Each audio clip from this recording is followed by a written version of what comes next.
Russie-Corée du Nord, pour le meilleur et pour le pire.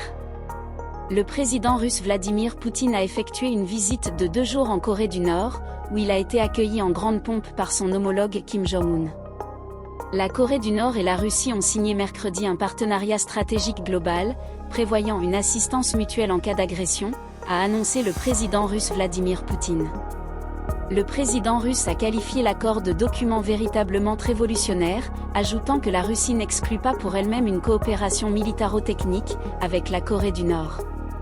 Cité par les agences russes, le dirigeant nord-coréen Kim Jong-un a précisé que l'accord avec la Russie était purement défensif. Qualifiant Vladimir Poutine, dont c'était la première visite en Corée du Nord depuis 2000, de meilleur ami de son pays, il a salué l'avènement d'une nouvelle ère dans les relations avec Moscou. La Corée du Nord exprime son entier soutien et sa solidarité au gouvernement, à l'armée et au peuple russe dans la conduite de l'opération militaire spéciale en Ukraine pour protéger la souveraineté, les intérêts de sécurité et l'intégrité territoriale, a-t-il déclaré à son invité.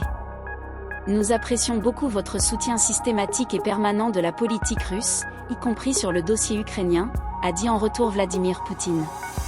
Ce rapprochement entre la Russie et la Corée du Nord d'une part de la Russie et de la Chine d'autre part, est une nouvelle page qui se tourne dans les relations internationales et dans la mise en place de nouveaux rapports de force. Il est clair que les États-Unis et leurs alliés doivent maintenant réfléchir à 2 fois avant de mettre le doigt dans un engrenage qui cette fois-ci peut les emporter. Soyons clairs, qui peut arrêter 3 puissances nucléaires de premier ordre sans en risquer son existence? Désormais, la peur a changé de camp.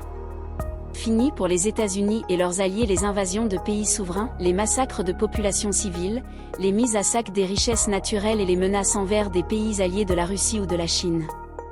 Aujourd'hui, en 2024, avec le retour en force de la Russie sur la scène internationale, jamais les Américains et leurs alliés ne se seraient aventurés en Afghanistan, en Irak ou en Syrie sans mettre en danger leur propre sécurité.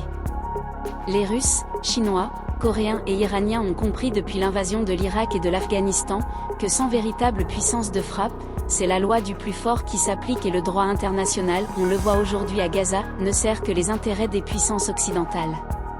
Ce temps est désormais révolu.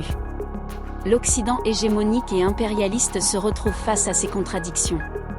Et à des lignes rouges extrêmement dangereuses, dont le franchissement constituerait une menace pour son existence. C'est ce qui se passe quand on s'assoit sur le droit international et sur le respect de l'autre. Soyons encore plus clairs, que peuvent les États-Unis et les pays de l'OTAN face aux puissances militaires russes, chinoises, coréennes et iraniennes réunies? À part la capitulation ou l'anéantissement, je ne vois rien d'autre. La défaite de l'Occident collectif face à l'armée russe sur le front ukrainien est la preuve s'il en fallait une de la puissance russe ou de l'impuissance occidentale.